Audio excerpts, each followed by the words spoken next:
Эртеси күн чайыттай ачылды. Кечеги алай дүлөйдүн изи жыты жок. Болгондо аба ным, саал чыйрыктырып, сыдырым салкын, жердин бети кыламык кар.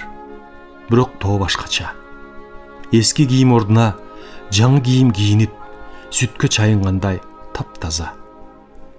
Чыгыштын көк асманын түркүн түс нурга бөлөп, дүйнөгө өзүн жарайтып, жадырап, тоо артынан күн чыкты.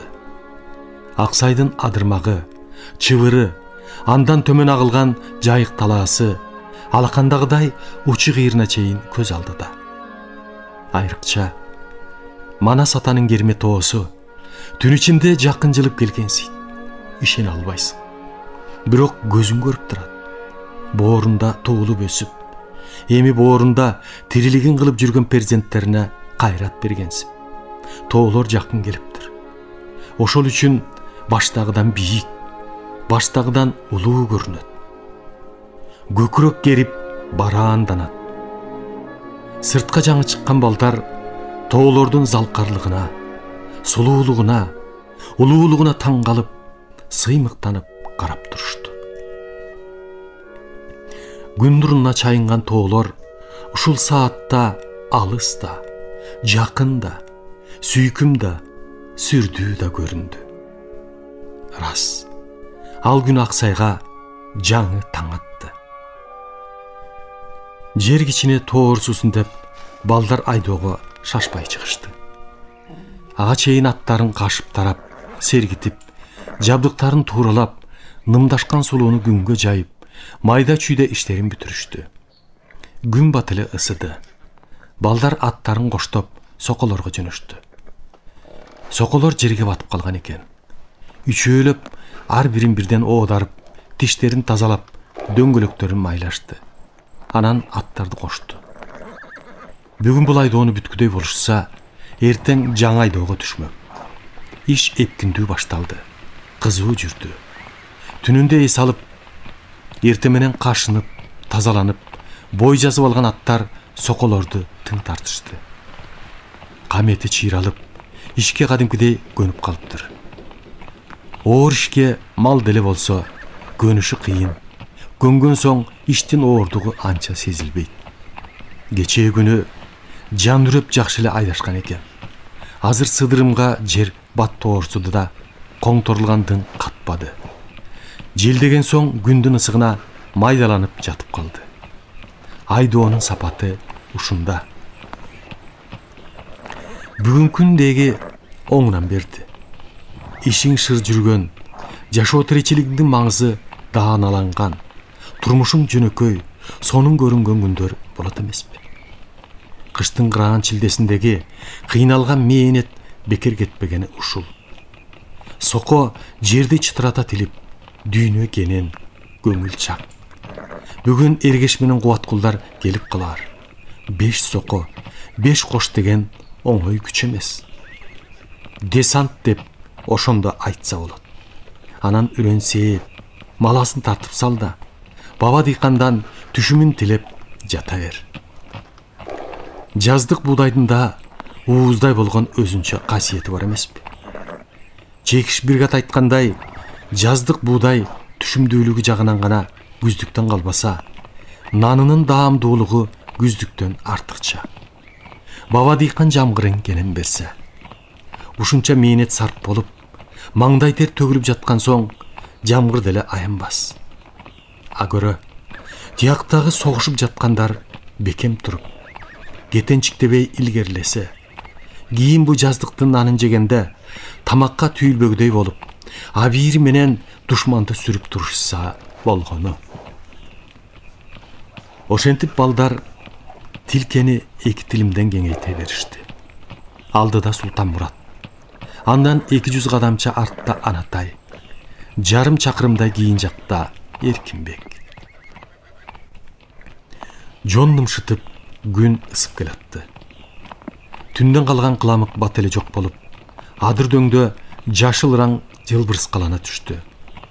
Жомоктогудай болуп, айдоонун бир учуна баратсаң, оң жагыңда жашыл килем, кайра кайтып аягына баратсаң, сол жағыңда жашыл килем. Күн табына жылынған сайын жер жылуу, нымжыттанып көп келет. Үч кош болсо Аксайдын боорун тилип, жалданган бороз таштап баратат. Жакын жерден торгой ушту. Көкөлөп барып, канаттарын дирилдетип токтой калды да сайрап кирди. Нарактан дагы бир торгой сайрап жатты. Дагы бир тараптан торгой үнү угулгансый. Үй жок, жайы жок, отун суу менен иши жок. Үстүнө жапкан жалбырагы, конуп отурар бутагы жок. Шыбактуу талаада жашап, сайрап күн көргөн торгойлорго Султанмурат күлүмсүрөп баратты. Ушул жашоосуна ыраазы бул макулуктар. Жазга ыраазы, күнгө ыраазы.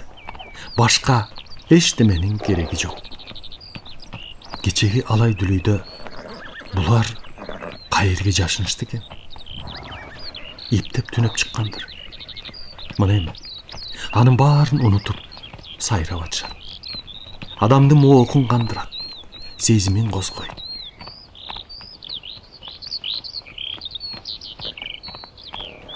Жаз келет деген ушуда. Эми кыш кайрыла албас. Жаз жарыш, иш чаштан көп. Бул айдоо башталмасы гана. Заар канып эмне? Бүгүн эргеш менен Кубаткул келип калса, десант толук болуп, иш да ыкчам илгерилер. Маал-маалы аттарын чүйдеп коюп, Султанмурат тетигинде четтеп бараткан атчанды көзү чалды. Ал айдоонун тигил учун кайрып, тоого бет алып барат. Улам-улам кошчуларды карап коет. Асынган мылтыгы бар. Башында саңсаң тумак. Мингени сөөктүү жээрде ат. Арттагы балдарды көрүп кыйкырып калышты. Эй, мергенчи, бери кайрыла кет. Бирок мергенчи жооп кылып үн салбады. Токтобостон, жакындабастан улам карап коюп кете берди. Султанмурат кишинин караанын көргөнүнө кубанды. Аттарын токтотуп, үзөңгүгө тура калды. Эй, мергенчи, шыр алганга рахмат. Рахмат дейм. Жолуң болсун. Бирок тик атчан унчукпастан өтүп кете берди. Окпайт дегидей ыраак эмес болчу. Бирок жооп кайтарбады. Кыязы шашып бараткан неме го. Аздан соң дөңдашып көрүнбөй кетти. Жарым сааттай убакыттан кийин дагы бир мергенчи көрүндү. Ал дагы мылтыкчан экен. Ал дагы тоону бет алып кетти. Ал айдоонун бияк четинен айланып өтүп, ал да балдарды улам карап өттү. Бирок кайрылбады, унчукпады. Кошчулар менен саламдашпады. Салт билбеген немелерби? Болбосо кошчу көргөн жолоочу кыя өтпөйт. Кайрылып саламдашып, иш илгери болсун, кырман толсун, кепсинге келербиз деп кетет эмеспи? Чекишчал айткандай, азыркы адамдар башкача болуп калган. Салтты унутуш деген эмне? Айтса айтпаса, чекишчалдыкы туура белем. Мергенчилер кеткенден кийин бир сонун окуя болду. Адеп анатай көрүптүр. Көрүп эле тамагы айрылганча кыйкырып калды. Турналар, карагылачы, турналар учуп барат. Султанмурат башын шак көтөрүп асманды карады. Төбөсү ачык, түбү жок, тунук көктө коңгур одой үн салып, кээде бири-бирине орун алмашып коюп, экече тизилген турналар учуп баратыптыр. Бийик учуп баратышат. Бирок асман андан бийик. Учу кыйры, түбү жок ээн көктө каалгыган турналар шамалга учкан кыз жоолугундай болуп көздүн жоосун алат. Султанмурат чалкалап, карап туруп кыйкырды. Жаша, турналар, жаша! Түшкө кирбес, укмуш көргөнсүп, үчөө тең кыйкырды. Турналар, турналар, турналар, турналар. Турналардын эрте келгени, жаз менен жайга жакшы жашаан деген карыялардын сөзүн эстеди Султанмурат. Эрте келген турналар жакшы жашаан деп ээр үстүндө артына тоголоно берип кыйкырды ал Анатайга. Түшүм болот, түшүм мол болот. Эмне? Деп Анатай жакшы укпай жатты. Түшүм мол болот. Анатай артына толгонуп, эркинбекке кыйкырды. Түшүм мол болот, түшүм. Эркинбек жооп кайтарды. Уктум, түшүм мол болот. Турналар көк мухитке киринип, кээде жабыла, кээде жалгыздап үн салып, канаттарынын уштарын гана эрине каккылап, каалгып сүзүп баратты. Бүгүнкү тунук таза абада сурнай сымал коо созулган моюндары, уштуу ничке тумшуктары, бири бооруна бекем кыскан, бири бошураак каткан кара шыйрак буттары даана көрүнөт. Каалгый каккан канаттарынын уштарындагы ак чалгындары чаарланат. Балдар ошентип акыйкат карап турганда, турналар акырындап төмөндөй баштады. Тиги этектеги адырмактуу боорго агызып бараткансып, турналар жапыстагандан жапыстады. Султанмурат бала болуп башына жүн чыкканы турналарды жакын жерден көргөн эмес. Качан болсо бир көргөн түштөй бийик асманда учуп өтүп кетер эле. Карагылачы, коңгону баратат, деп кыйкырды Султанмурат. Үчөө тең аттарынан ыргып түшүп, кошту ордоруна таштаган бойдон турналар конуп бараткан адырды көздөй чуркашты. Жан аябай тызылдашты. Жакын барып, көрүүгө кызыгып чуркашты. Укмуш деп өздөрүнчө энтиге кыйкырып чуркашты.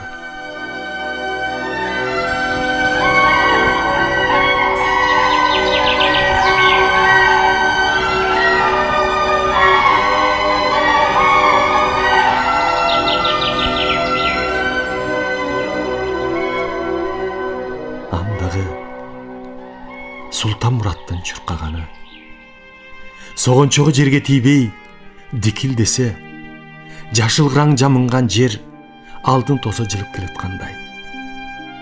Тоолор жандай жүрдү. Нары карай конуп бараткан турналар бери карай каалгып сүзүп келаткансыды. Кубанычка көкүрөгү өрөпкүп, буту жерге тийбей учуп бараткансыды. Турналардын бири бир тал канатын таштап кетсе, Мырзагүлгө алып барар элем деп, бул укмуш окуяны бүт айтып берер элем деп ээлигип чуркады. Жетсире болду турналарга. Көрүп калса болгону. Көкүрөгүндө күйүүгү эмес, Мырзагүл деген назик сезимди ала чуркады. Колунда болсо турнанын бир тал канатын кармап алып, ушу бойдон Мырзагүлгө чуркап жөнөмөк. Турнанын канатын суна кармаган бойдон Мырзагүлгө учуп күйүп жетмек.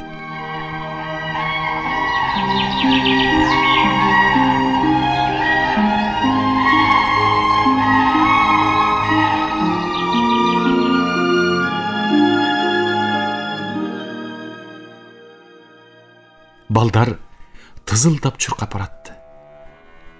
Акшыган бир көз өңүттөн аларды кароолго илип, улам бирине өткөрүп карайт. Кароол тиктеген кезде ачуу, зар, жексурлук күйүп турду. Кароолдун учундагы балдар тепеңдешип, кип-кичине байкуштар. Кароол үстүндөгү төбөсү ачык көк асман дайыны жок кең жатат. Кароолдун учундагы тепеңдеген балдар кумурскадай тырбаңдашып, кип-кичине байкуштар. Түксүйгөн жаакка кунтакты кыса кармаган колдун сөөмөй саал эле тартылып койсо, балдар ок учканы, экинчи жүгүрбөй жок болгону. Сөөмөйдүн бир басымы асман жерди коңторуп, турналуу дүйнөнү заматта ташын талкан кылып жибермек да, анан каран түн басып жатып калмак. Таң көрүү кароолдун учунда баратышат. Тырс эттирип койсомбу?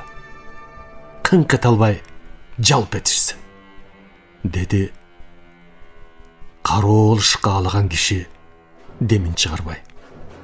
Койсоң чайбан, ок менен ойноба, деди калың шырал жылдын арасында, капталасындагы карышкыр үңкүрдүн оозунда эки аттын тизгинин кармап турган киши.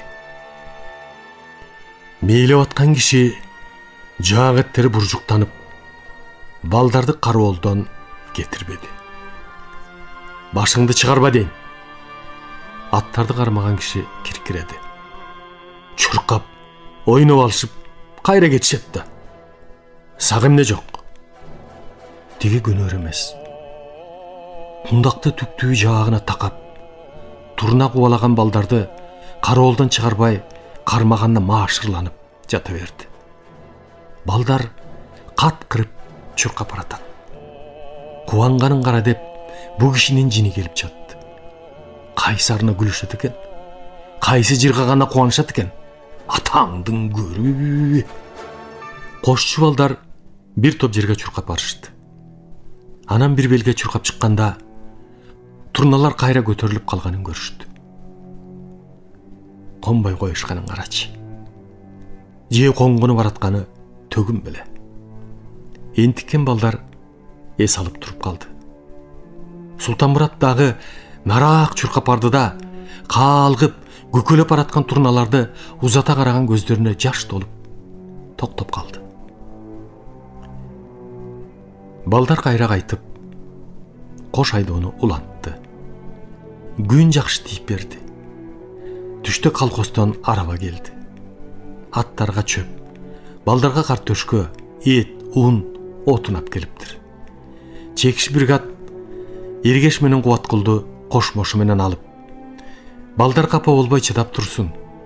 Башкарма бияктагы эки баланы кой өрмөй болду. Эртең десант толук чогулат дептир Чекиш. Сөзсүз болот дептир дагы. Анан 2 күндөн кийин Аксайга Тынали башкарма өзү келмей болуптур. Жүк ташып келген араба кеч ушундай кабар ап келди. Баары чогуу отуруп түштөнүштү да, балдар кайра ишине жөнөрдө ашпоз кемпир Султанмураттан суранып калды. Ушул араба менен айылга барайын. Эртең эле Чекиш менен кошо келип калам. Үйдө майда тирилигим бар эле.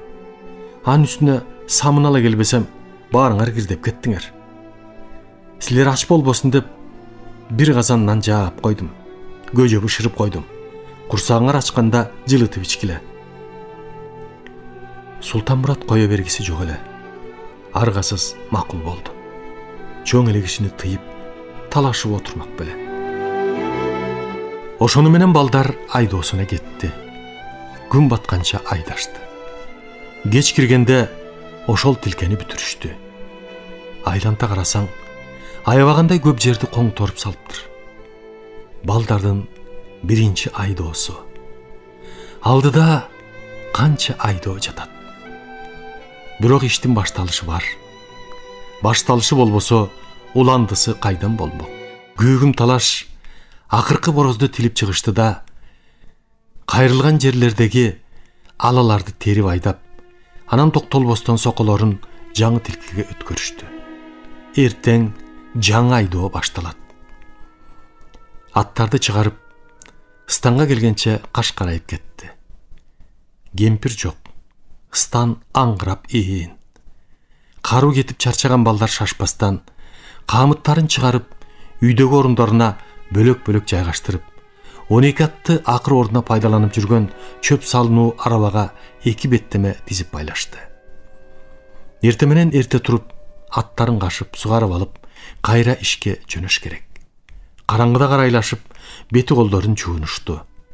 Үй ичине кичине отту тантып, көжө жылыткандан ээриништи да, оттун жарыгында кургак нан жеп алышты. Муздак суудан бир-бирден жутуп, бүкүлү бойдон жата кетишти. Султанмурат балдардан кийин уктады. Уктаар алдында эшикке чыгып, аттарды карап койду. Арабанын эки жанына алты-алтыдан байланган аттар кургак бедени жайбаракат күртүлдөтүп, кээде бышкырып коюп, тынч турушкан экен. Түн мемиреп, жылуу. 15-нен өтүп калган ай отуруп чыкты. Султанмурат эмнегедир түпөйүл чочулап бир аз басып жүрдү. Күндүзү көз жоосун алган тоолордун коктоңолоттору айдын жарыгына ала көлөкөлөнүп сүрдүү. Теребел тунжурап, караңгы түн тумчуктура басып турат. Элсиз ээн жай.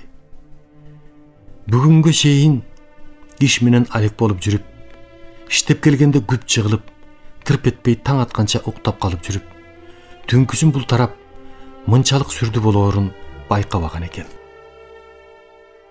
Ушинтип чалды куйдаланган оюнан ого бетер чочулап, ал үйгө кирди. Ордуна барып, көпкө уктай албай жатты. Караңгыны тешетиктеп, көздөрүн ачып жатты. Ардеме оюна келет. Өткөндөр эске түшөт. Үйүн ойлоп, сагынычы жүрөгүн өйдү. Ал жокто үйдөгүлөр кантип жатты экен. Атасынан алиге чейин бир кабар жок. Кат келген болсо, бүгүнкү араба кеч сүйүнчүлөйт эле. Сүйүнчүсүнө эчтемесин аянбайт болчу Султанмурат. Бирок эмне бермек? Берер эчтемеси жок. Күзүндө колхоз эмгек акы берип калса, жарым кап буудай убада кылмакта. Аны ойлоп атып, анан Ажы Мураттын айтканын эстеди. Атам согуштан кайтканда чаптарга учкаштыра кет. Экөөбүз элде мурда жетип тозобуз дегени. Тосуп алып, атасын чабдарга мингизишет да, экөө үзөңгү кармап, эки жактан жандай жүгүрүп алышат. Ошондо күйүгүп, далбалактап келаткан апасы, калган туугандар алдынан чыгат. О, андай сүйүнүч болсо. Чабдарды коштон чыгарып алып, ушул жерден түз чаап жөнөбөс беле. Кийин келип, өксүп калган жерин 100 эселеп айдап салбас беле. Андай бакыт башка конбосун баланын жүрөгү туюк сездиби? Же сагынычтын жүрөк мыкчыганыбы? Же санаалардын түгел жуурулушкан кыйноосубу? Султанмурат үн чыгарбай буулуп ыйлап жатты. Анан кадимки аттамчыктан Мырзагүлгө жолукканын эстеп, караңгыда кайра күлүмсүрөдү. Кыздын алаканы алаканына жабышып, тумсак назик колу. Мына мен каалаганың, мен кубанычтамын. Кубанычымды сезип атасыңбы?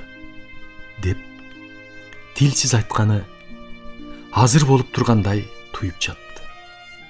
Анан кыздын кебетесинен өзүн тааныганын, ошого таң калганын, сүйгөн кыз экөө бир жан болуп калганына кубанганын да жыргап эстеди. Азыр Мырзагүл уктап жаткандыр. Же уктабай аны ойлоп отургандыр. Экөө бир жан эмеспи? Султанмурат акырын төш чөнтөгүндөгү жүз арчыны кармалап сылап жатты.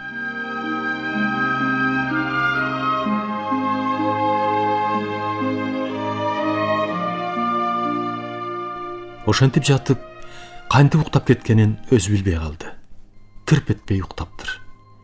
Анан бир жаман түш көрүп, албарсты үстүнөн басып, муунтуп жаткансыды. Алкымда муунтуп, колдорун артына кайрып жатты албарсты. Султанмурат чоочуп ойгонуп, өңү түшүн билбей бакырганча, бирөөнүн макорко жыттанган салмактуу туурук алаканы жаагын кабыштыра басты. Жаныңдан үмүт кылсаң, ончукпа, деди. Деминен макорканын кычкылжы турган неме кулагына кышылдап. Анан ошол темирдей катуу кол жаагын капшыра кысып, оозун ачты да чүпүрөк тыгып салды.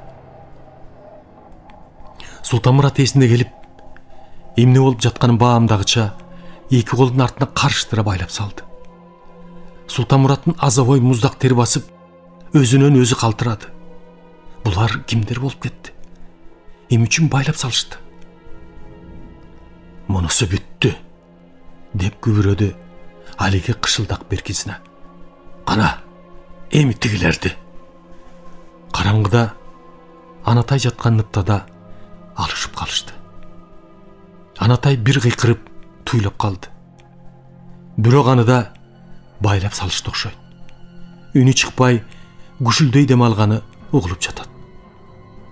Эркинбекти башка бир коюштубу онтоп алып, ошо бойдон унчукпай калды. Эмне болуп жатканын Султанмурат дале түшүнө албады. Чүпүрөк көмөкөйүнө тыгылып, оозунун ичи кургап, деми кысылды. Байланган жип колун кесип, жан серектете уютуп баратты. Үйдүн ичи көзгө сайса көрүнгүс. Бирок булар кимдер? Бийерде эмне кылып жүрүшөт? Эмне үчүн байлап салышты? Эмне ойлору бар? Же өлтүргөнү келгенби? Кайсы жазыгына? Султанмурат туйлап, ооналактай кетти эле. Тигилердин бирөө тизелеп, өпкүдөн ныгыра басты да, бармактары темирби, чеке маңдайын ою нукуду. Акырын, бирок кызырына тактап айтты. Мөңкүбей жат, уктуңбу? Балдардын башчысы сен болсоң керек, Силер бекер жоопко тартылбасын деп байлап салдык билсеңер. Түшүндүңбү? Кыш-кыш этип айтып коет да, айткан сайын төбөгө чеге каккандан бетер катуу уруп коет. Эстүү болсоңор аман кутуласыңар. Силерди ушерден таап, чечип алганда болгонун болгондой айтып бергиле. Силер эмне кылмагыла? Эгер тил албай, азыр мөңкүчү болсоңор, таарынбагыла. Ушул жерден эле кокоңорду жулуп алам. Былт этпегиле. Өлбөйсүңөр. Деп алар күшүлдөп пышылдап сөгүнүп, какырынып чыгып кетти. Анан аттарга барышты окшойт. Аттар үркүп, гүрс-тарс болуп кошкуруп жатты. Аздан соң бир топ аттын дүртү чыкты. Камчынын чыпылдаганы, алиги кишилердин сөгүнүп тилденгени угулду да, дүбүрт алыстап барып, биротоло жетип кетти. Бул окуянын коркунучтуу маанисин Султанмурат мына ошондо түшүндү. Уурулар тура булар. Коштун аттарын уурдап кетишпедиби? Ызасы ичин өрттөп, алсыз ачуусу кайнады. Колун бошодууга да албас уруп, ары бери ооналактады. Жылыш болбоду. Ого өтө тумчугуп баратат. Башын чулгуп, тили менен чүпүрөктү түрткүлөдү. Оозунун ичи ысып күйүп, кан даамданып, опкоолжуп жүрөгү айланды. Ошентип эптеп жатып, шилекей болгон былжырак чүпүрөктү араң бүрктү. Камактан боштондукка чыккансып, абадан энтиге дем алганда, башы айланып, көңүлү караңгылай түштү. Балдар, менин оозум бошоду, деди ал башын көтөрүп. Менмин, Султанмурат. Тирүүсүңөрбү? Эч кимиси жооп бербеди. Бирок тиги экөө тең ордордунда кыбыраган шыбырты угулду. Балдар, коркпогула, деди анда Султанмурат. Мен азыр бир айласын табабыз. Силер менин айтканымды кылгыла. Анатай, кайдасың? Кыбырап койчу. Анатай дудук кыңылдап, оңунай башын көтөрдү. Анатай, кое тур. Анатай, ордуңан жылба. Султанмурат төшөнчү орундан, ат жабдыктардан артыла оодарылып, оонап барып жанына жетти. Эми далыңы тосуп жат. Мен да ошентем. Колуңду туштат. Колуңду туш келтир дейм. Экөө аркалашып жатты да, Султанмурат байлануу колу менен кыбырап жатып, Анатайдын колу байланган жипти тапты. Нар жат, бер жат, чыдай тур деп күшүлдөп жатып, жиптин учун таап тартты эле бошой түштү. Анатай ыкшап колун чыгарып алды. Уурулар анча ашыкпай кетип баратты. Текирең таскак менен жүрүп отурду. Караңгы түндө кайда шашмак. Арттан келер куугун жок. Байланып жаткан балдардан качмакпы. Эки таноосунан кирген абага ыраазы болуп, алар жата берсин. Аман калгандарына сүйүнүп алар. Бу тегеректе башы түктүү, буту айры башка жан жок. Уурулар 4 атты коштоп баратты. Ар кимиси 2ден. Андан көбүн кантип жетелип жүрмөк. Ушулар алкымга тыгылбай, аш болуп кетсе да шүгүр. Ээн талаа эрме чөлгө басып, барар жактары алыс. Коно түнөй 3 күн жүрүшсө Ташкентке жетишет. Жеткен соң иштин бир жаңсыл болгону. Ташкенттин Иски Жуба базарында азыреттин баасы көкөлөп турган кези. Касап, соодагер дегенде Ташкенттен издебей табасың. Эпчил кызыл кулактар килолоп эмес, мыскалдап сатат. Иши кылып кантип сатса антип сатсын. Бир кабакча, буйруса колдо дей бер. Анча акчаны кайда катышат я? Тамаша эмес, чын эле. Көздөн жашырып кантип алып жүрүшөт? Берген март эмес, алган март дегендей, алганда да ортон колдой 4 ат алып баратышат. Бара көрүшөт. Эртерээк жетсе болду. Эми 4 аттын туягын таап алышсын. Акча колго тийген соң жетип кетиш иттен оңой. Капканга түшүп кала электе бу чөлкөмдөн эртерээк жоголушканы жөн. Түшүп калсаң бүттү дей бер. Трибунал. Эжектин богун жептир, түшүрчүлөр. Акча бар жерде пайгамбарың да ак жолунан адашкан. Ташкенттин нары канча шаар, канча жерлер жатат. Экөөнүн эзин бу жалганда таппай калышты го. Жазмыш деген ак сөз окшойт. Айлан түгөнүп барат эле. Кулак тоңгон аязда, көз ачырбаган бороондо көрө окатка кийик уулап, аска соонун чокусунда жүргөн оңой бекен. Көктөмдөгү кийиктин этемне, көк жашык, октары да түгөнүп барат эле. Ач карышкырча жере жортуп, көпкө жашай алышмак эмес. Ошентип, өлбө жаным өлбө деп калган кезде, көктөн тилегендери жерден табылып, алиги мадырабаштар кошчу болуп, Аксайга келип калгандарың карабайсыңбы? Кудай деген куру калбайт, Алла деген ач калбайт. Ар кимдин ырыс кешигин бөлүштүрүп турган Кудай болбосо, бу шыбага кайдан тиймек? Тандабай туруп, аттарды четтен эле чечип алышкан. Тандаган демде баары бир кылка, эттүү, экеледен кем газы чыкпайт. Эрте жазда мындай согумду Кудай өзү буйрубаганда кайдан келмек? Ууру менен бөрүнүн ырыскысы жолдо, жары Кудай деп бекер айтпаптыр. Ошентип корустон көңүл уурулар кете беришти. Эттүү аттарды кызыл эт кылып салбайлы деп ашыкпады.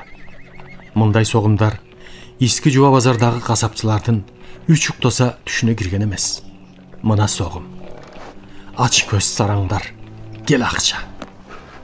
Мына суналган сулуу 4 жылкы кайда баратканын, кандай күнгө түш болоорун туйбай бышкырып коюп желип келатат. Тоо менен айдап жүрүш болмок эмес. Аңдаалап качса кайсы бирин кубалашмак. Ошол үчүн кайыш ноктолорун алдын ала белендеп чыгышкан. Ошол рас болуптур. Мына эми жылкы жаныбар эстүү мал эмеспи? Кыйыктанбай коштоодо элпек жүрүп баратат. Чабдар ордунда калыптыр. Султанмурат үйдөн жүгүрүп чыгып, чабдарга ыргып минди да, жулкунган жаныбарды бир тегеретте токтой калып, балдарга кыйкырды. Анатай, айылга чап, кармалбай тез жет, элди чакыр. Мен ууруларды кууп жетип, алаксыта кармап турам. Тезирээк жете көр. Эркинбек, сен ушу жерде бол. Эч жака кетпе. Уктуңбу? Анатай айылга чап, мен кеттім.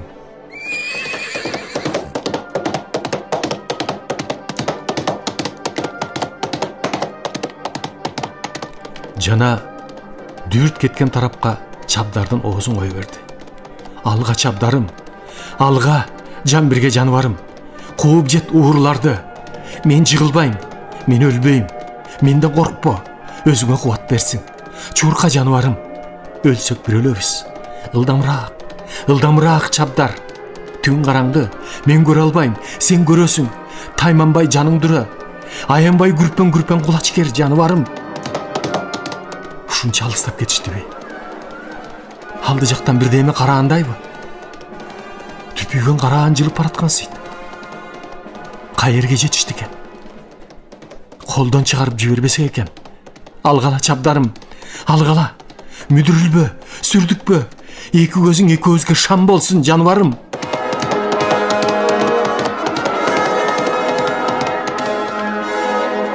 Куугун деп бакырып ийди. Урлардын бири жакындап келаткан ат дүгүртүн угуп. Экөө коштоодогу аттарды сабап чаап жөнөштү.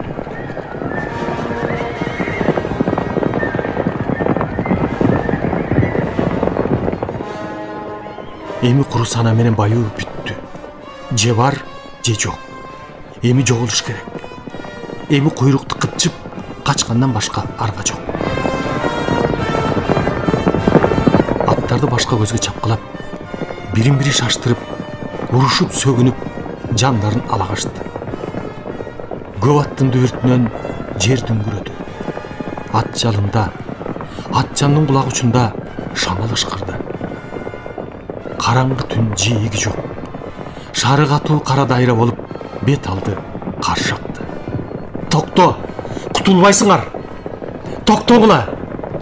деп айкырык салып, Султанмурат улам жууктап, кууп кирип келатты. Бирок калың дүрттөн анын ач айкырыгы үзүл-кесил угулат. Чабдар, мал асылы чабдар, атанын жан жолдошу чабдар, түндү жиреп, шук-шурулуп ушту жаныбар.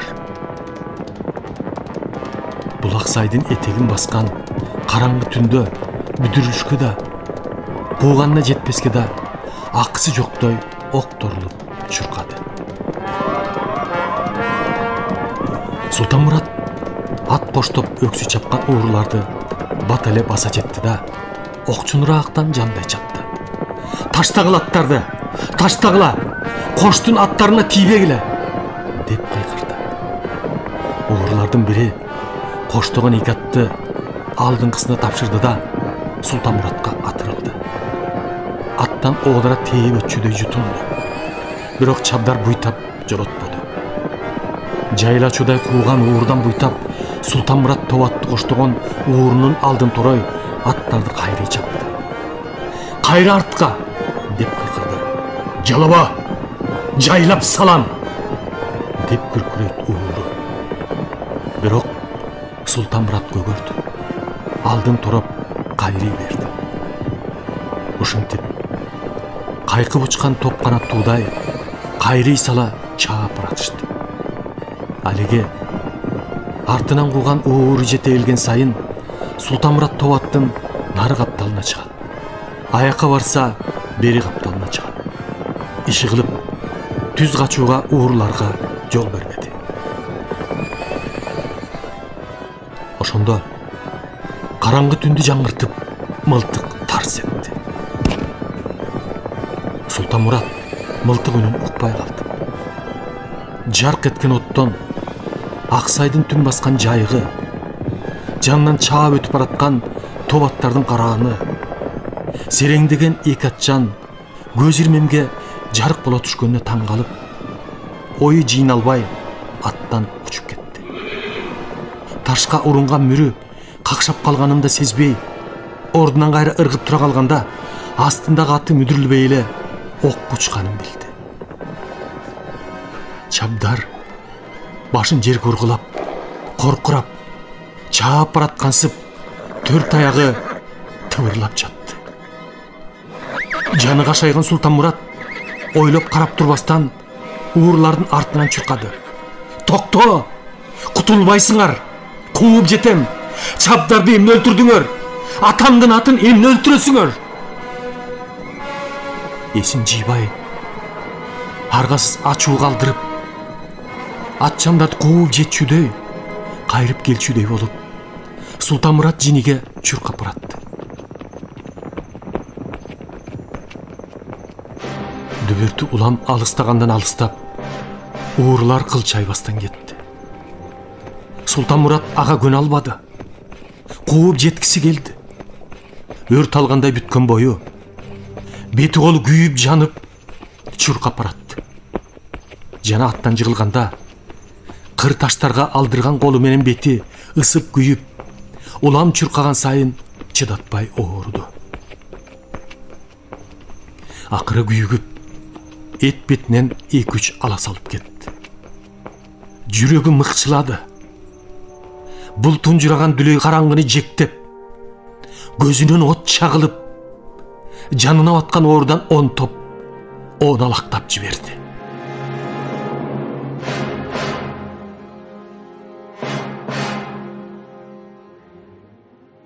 Уурлардын алыс кеткен дүбүртү акырындап өчүп баратканын солуктаган Султанмурат жерге кулагын төшөп угуп жатты. Дүбүрт уламдан улам жердин туюк тереңинен араң угулуп, анан биротоло өчтү да кара жер тынчып жатып калды. Мына ошондо Султанмурат кыңкыстап ордунан турду. Үн сала муңкана ыйлап, кайра артына темселей басты. Соорон оор алыда, айласы да жок. Жебул каран түн түшкөн Аксайда аны соору тоор жан жок.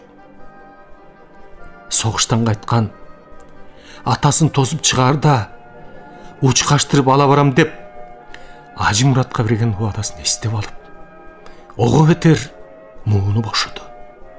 Ого бетер өксөп ыйлады. Эми Ажы Мурат экөө чабдарга минип алып, станцияга келген атасынын алдынан чаап чыга алышпайт. Эми Аксайга себебиз деген эгиндин баарын сеп алышпайт.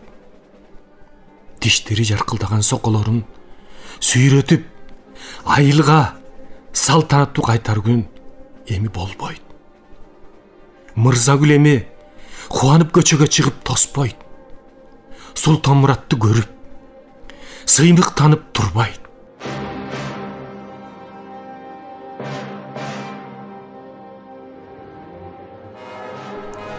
Үмүт кыялдын баары талкаланды.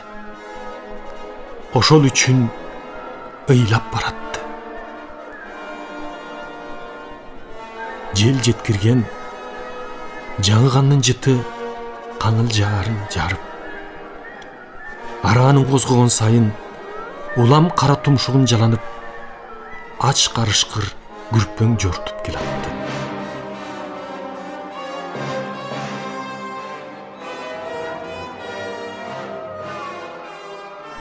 Жыт кууп, жакындаган сайын ач карны кынжыйып ичине тартылып, эрте мененки өлүмсүк сүз көздөрү от жанып кызарып келет.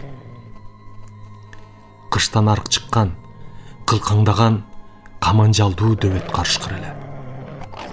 Аксайды кыштаган бөкөндөрдүн арык торгун кармап жеп жүрүп, бул кышты кечирди. Эми бөкөндөр Казактын Эрме чөлүнө кургуйлап түшүп кеткенден бери кабыргасы каржайып, тумшугун желге тосуп, улуп уңушуп отуруп калган. Жаш бөрүлөр тоо менен тоодо аркар кулжанын алсырагандарын кууп жүрөт. Бу болсо суур качан чейинден чыгат деп күнгөй боорду жойлоп келген. Чарчаганда ач курсагын күнгө кактап, тилин салаңдатып, солуктап жатат. Бирок бүгүн эртең чыгат деген суурлар кечиеп али жок. Айласы түгөнгөндө карт бөрү күнөстөгү көк ыраңды жалмалайт. Ал оокат болмак беле. өзөгүн өйкөп, ичин ого бетер куурутат. Жаңы кандын жыты башын айлантып, күчөгөн сайын бөрүнүн заары күчөп, башка бир ит куш ээлеп калбагыдай эле дегенсип, өзүнөн өзү ыркырап коюп, күчөй жортtu. Шилекейин чуурутуп, азгырган жыт жылкы этинин жыты эле. Жылкы эти менен тердин буруксуган жыты бөрүнү мас кылып жиберди. Бул бөрү өмүрүндө топ бөрү болуп, 3-4 жолу гана жылкыны кууп камап жеген. Бөрү тумшугун сондуруп, карышып калган жаагын ачык кармап, шилекейи тамчылап, ач карны мыкчылып жортуп келатты. Таң алдындагы шоокумдуу түндө ач бөрү кубаңдаган караан болуп жортуп келатты.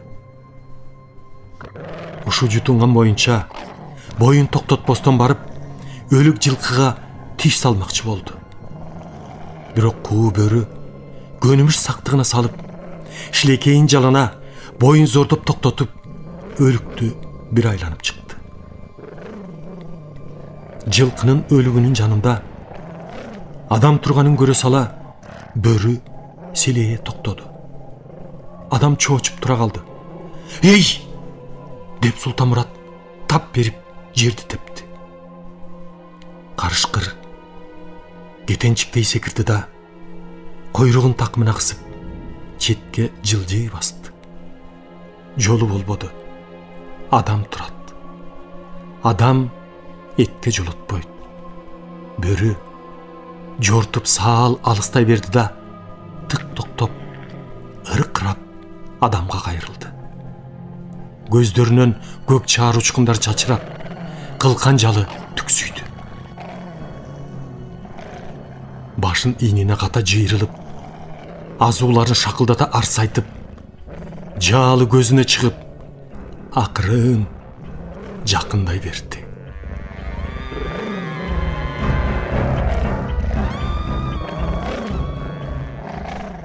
Султанмурат катуу кыйкырып, бөрүнү токтотту да, чабдардын жүгөнүн шыпырып ала койду. Жүгөндү колуна ороп жиберип, ооздукту салма оорлоп кармады. Эманын куралы ушу жүгөн болуп калды. Карышкыр дагы жакындап келди да, кылкан жалы дүгдүйүп, тулку бою тырышып, секирмекчи болуп, жерге жабышып жата калды. Көздөрү Султанмураттын көзүнө кадалды. Бөрүнүн көзү курчураак, заардуураак сезилди. Бирок Султанмурат жалтанбады. Болгондо өмүрүндө биринчи жолу жүрөгү муштумдай эт экенин, ал дүкүлдөп, көкүрөгүн ургулап жатканын даана сезди. Султанмурат жүгөндү оңтойлота кармап, илгери жүткүнө